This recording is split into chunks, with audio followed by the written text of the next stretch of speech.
الحمدللہ رب العالمین والعاقبۃ للمتقین والصلاة والسلام علی اشرف الانبیاء والمرسلین اما بعد اعوذ باللہ من الشیطان الرجیم بسم اللہ الرحمن الرحیم ولا تحسبن اللہ غافلا عما يعمل الظالمون انما یؤخرهم لیوم تشخص فیہ الابصار صدق اللہ العظیم وصدق رسولہ النبی الکریم ان اللہ وملائکتہ یصلون علی النبی یا ایہا الذین آمنوا صلوا علیہ وسلموا تسلیما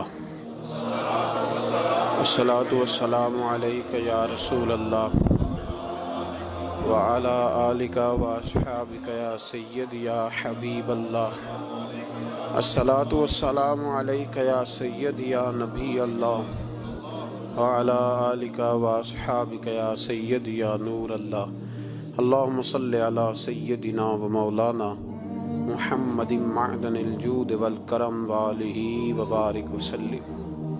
حمد و صلاۃ کے بعد اسلامی طرز زندگی میں سب سے زیادہ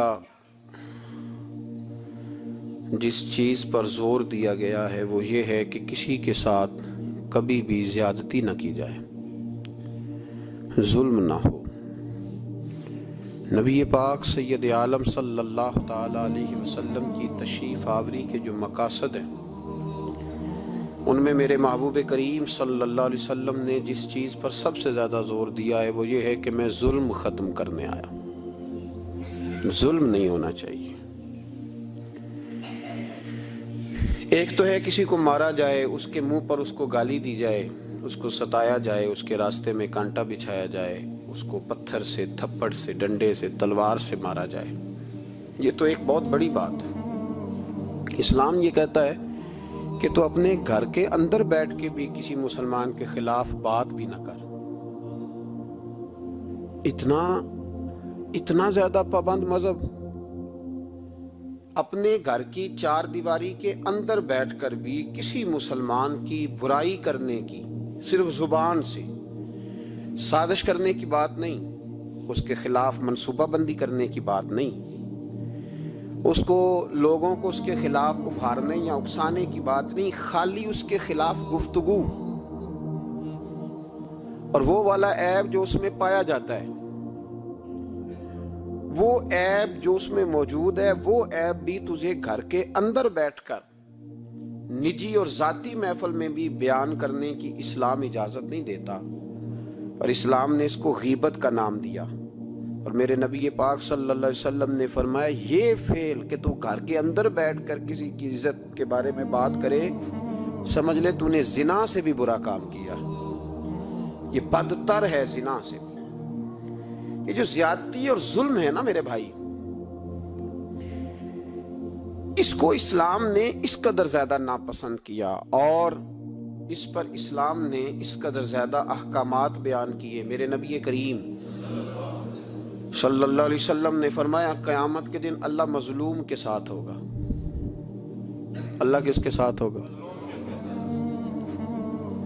قیامت کے دن اللہ مظلوم کے ساتھ ہوگا، اور یہ لفظ ہیں حدیث مبارکہ میں ابن حجر علیہ رحمہ نے لکھے، اللہ قیامت کے دن مظلوم کے ساتھ ہوگا۔ اور اگلے لفظ سنو گے تو حیران رہ جاؤ گے، فرمایا اللہ قیامت کے دن مظلوم کے ساتھ ہوگا اگرچہ وہ مظلوم کافر ہی کیوں نہ ہو، اگرچہ وہ مظلوم اللہ اس کے ساتھ ہوگا۔ اللہ قیامت کے دن مظلوم کے ساتھ ہے، اگرچہ وہ والا رٹا نہیں کہ میری برادری کا ہے تو میں نے سپورٹ تو کرنی ہے نا، ہم تو ظالموں کے ساتھ ہوتے ہیں۔ ہمارے دیہاتوں میں رواج ہے کہ نوجوان کسی کی عزت پر ہاتھ ڈالتا ہے، کسی کی بیٹی کو بھگا کے لاتا ہے تو اس کے دوست اس کی مدد کرنا فریضہ سمجھتے ہیں، اس کو سپورٹ کیا جاتا ہے، اس کو رہنے کو جگہ دی جاتی۔ ہم یہ نہیں دیکھتے کہ وہ چوک میں لڑائی ہوئی ہے اور ہمارے بچے کی کسی کے ساتھ پٹائی ہوئی تو ہم تو بندوقیں، ڈنڈے، کلاڑیاں اٹھا کے چلے جاتے ہیں۔ وہاں جا کے تحقیق پہ پتہ چلتا ہے کہ ظلم تو ہمارے بچے کا ہے، تو پھر مدد کس کی کرنی چاہیے تھی؟ ہم کس کی کرتے ہیں؟ میرے نبی کریم صلی اللہ علیہ وسلم کو اپنی امت سے بڑا پیار ہے، حضور کو بڑی محبت ہے۔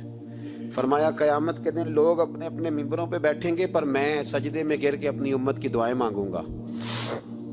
قیامت میں جو بچے گا وہ میرے نبی پاک کی برکت سے بچے گا۔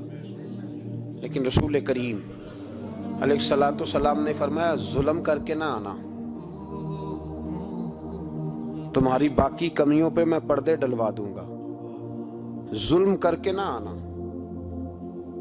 امام بہقی روایت لائے ہیں، محبوب پاک نے فرمایا میرے امتی نے کسی ذمی کافر کے ساتھ اگر زیادتی کی، وہ ٹیکس دیتا تھا، جزیہ دیتا تھا، ذمی کافر تھا، اور میرے امتی نے اگر اس کے ساتھ زیادتی کی تو نبی پاک صلی اللہ علیہ وسلم فرماتے ہیں میں قیامت کے دن اس کافر کے ساتھ مل کر اپنے امتی پر اللہ کی بارگاہ میں مقدمہ دائر کروں گا، میں خود مقدمہ دائر کروں گا۔ یہاں ظلم کی آندھیاں چلتی ہیں، طوفان چلتے ہیں، لوگ دوائیوں میں ظلم بیچتے ہیں، لوگ تعلیم کے نام پر ظلم کرتے ہیں، لوگ خیر کے نام پر ظلم تقسیم کرتے ہیں۔ یہاں اللہ اکبر ایسے ایسے رنگ دیکھنے کو ملتے ہیں۔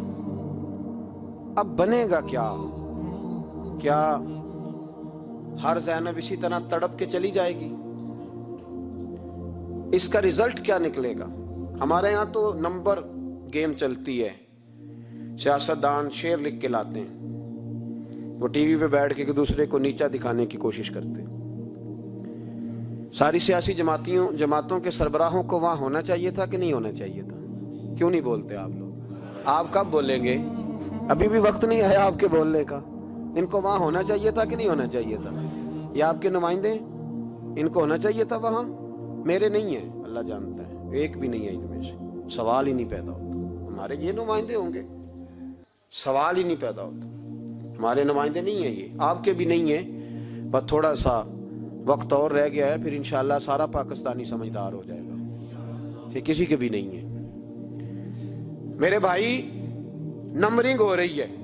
میں رات گجرات میں تھا تو میں کہہ رہا تھا کہ ایک صاحب کہنے لگے مجھ سے وہاں کے پنجاب کی حکومت کو ریزائن کرنا چاہیے تھا کہ نہیں کرنا چاہیے تھا، تو میں نے کہا ریزائن وہ کرتے ہیں جن کے اندر کوئی تھوڑا بہت شرم کا مادہ ہوتا ہے۔ یہ لوگ ریزائن کریں گے؟ یہ کیسے کر سکتے ہیں؟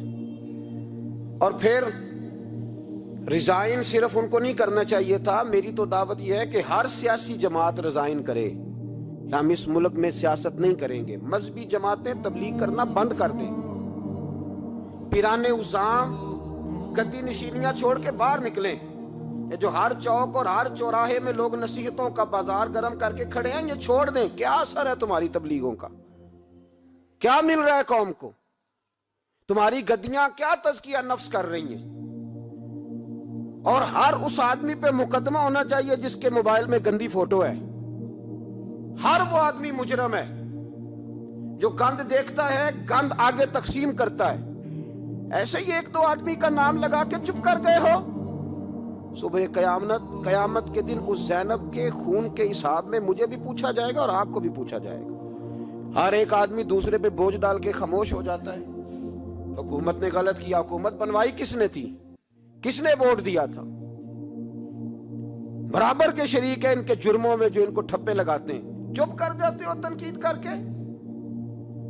حضرت سیدنا امام مالک رحمت اللہ علیہ فرمایا کرتے ظالموں کا مددگار بھی ظالم ہوتا ہے، تو ان کو ٹھپے لگانے والا ظالم نہیں ہوتا؟ وہ نہیں مددگار ظالموں کا؟ ابھی تک لوگ کہہ رہے ہیں مولانا آپ سخت جملے کہتے ہیں، آپ سخت جملے کہتے ہیں، آپ بچیں۔ میں نے کہا تمہیں پتہ نہیں نا، تمہیں خبر نہیں، تم اس زیادتی کا شکار نہیں ہو، تمہیں کیا پتا۔ میرے ایک چچا کا بیٹا تھا، اکلوتا تھا، وہ رستے میں جاتے ہوئے کسی کی گولی کا شکار ہو گیا۔ میں تھانے گیا پرچہ کٹوانے، طالب علمی کا زمانہ تھا۔ جب میں گھر سے نکلا تھا تو میری جیب میں 2 روپے تھے۔ میرے تو ابا جی بڑی دیر پہلے انتقال کر گئے۔ چچا کی یہ حالت تھی کہ وہ بیچارے اٹھنے کے قابل نہیں رہے، ایک بیٹا تھا۔ اور میں جب تھانے گیا تو میں نے پرچہ کاٹنے والے سے کہا کہ قتل ہو گیا ہے, پرچہ کٹوانا ہے. اور ڈاکٹر یہ کہتا ہے, ڈاکٹر جو مسیحا بنے پھرتے ہیں قوم کے, وہ کہتا ہے لاش کو ادھر رکھو اور پہلے پرچہ کٹوا کے لاؤ, پھر پوسٹ مارٹم کریں گے. اس نے بھی ایک ٹیلی فون کرنا گوارا نہیں کیا. یہ سارے ظالم ہیں الا ماشاءاللہ, یہ سب کٹہروں میں آئیں گے, ان سب کو حساب دینا ہے. ان کی گودوں میں بیٹھنے والے مولوی اور پیر سب سے پہلے وہ لٹکائے جائیں گے, سب سے پہلا نمبر ان کا ہے. میں نے جا کے کہا پرچہ, پہلے پرچہ کٹواؤ پھر پوسٹ مارٹم. میں نے کہا پرچہ, تو پولیس والا مجھے کہنے لگا ایک پینسلوں کا ڈبہ لاؤ. یہ نمائندے ہیں ہمارے, یہ ہماری حفاظت کرنے پہ ہیں, یہ تمہارے لیے تم نے خود اپنے لیے پولیس بنائی ہے. زینب کا چچا کہتا ہے جب میں تھانے گیا تھا پرچہ کٹوانے, مجھے پولیس والے کہتے تھے اگر مالٹے ٹھنڈے ملتے ہیں تو لے کے آ. اور زینب کا چچا کہتا ہے کہ وہ مجھے کہتے تھے کہ جا نیسلے کی 2 بوتلیں لا, پانی پینا ہے. اس ملک پہ بسنے والوں کا کوئی وارث نہیں, کوئی نہیں ان کا والی وارث. اور کہتے ہیں کوڑے میں پڑی لپٹی ہوئی خون سے لاش, اور مجھے پولیس والے کہتے ہیں فلانے نے لاش ڈھونڈی ہے, اسے تو پہلے 10,000 دے لے. میں ظالم ہوں, آپ ظالم ہیں جنہوں نے ان ظالموں کو اپنا سپہ سالار بنایا ہے. تیاری کر رہو اللہ کے حضور. میں نے پوچھا رب کریم سے, مولا تو بتانا رزلٹ کب نکلے گا؟ تو رب کریم نے فرمایا دنیا تو غافل ہو سکتی ہے, وَلَا تَحْسَبَنَّ اللَّهَ غَافِلًا عَمَّا يَعْمَلُ الظَّالِمُونَ. گھر جا کے سورۃ ابراہیم کی آیت نمبر 42 پڑھو. رب فرماتا ہے اللہ غافل نہیں ہے ان لوگوں سے جو دنیا میں ظلم کر رہے ہیں. اللہ ظالموں کے کاموں سے غافل, تو پھر مولا رزلٹ کیا ہے؟ فرمایا انما یؤخرہم لیوم, اللہ نے ایک دن کے لیے یہ فیصلے رکھے ہوئے. رب روز عدالت نہیں لگائے گا, اللہ نے ایک دن رکھا ہوا. تشخص فیہ الابصار, فرمایا میں ظالموں کو اس طرح لٹکاؤں گا کہ لوگوں کی آنکھیں کھلی کی کھلی رہ جائیں گی. میں ظالم کو, رب کریم فرماتا ہے مجھے کوئی غافل نہ سمجھے, وقت آنے والا ہے, وقت آنے والا ہے. حضرت وہب ابن منبہ رحمت اللہ تعالی علیہ فرماتے ہیں, آپ فرماتے بنی اسرائیل کے اندر ایک بادشاہ بڑا ظالم تھا. اس نے محل تعمیر کرنا شروع کر لیا. محل بن رہا ہے, محل کے بیچ ایک جھونپڑی آ گئی, کٹیا ایک بوڑھی عورت کی. تو بادشاہ نے اس بی بی سے کہا کہ یہ کٹیا, یہ جھونپڑی دے دو,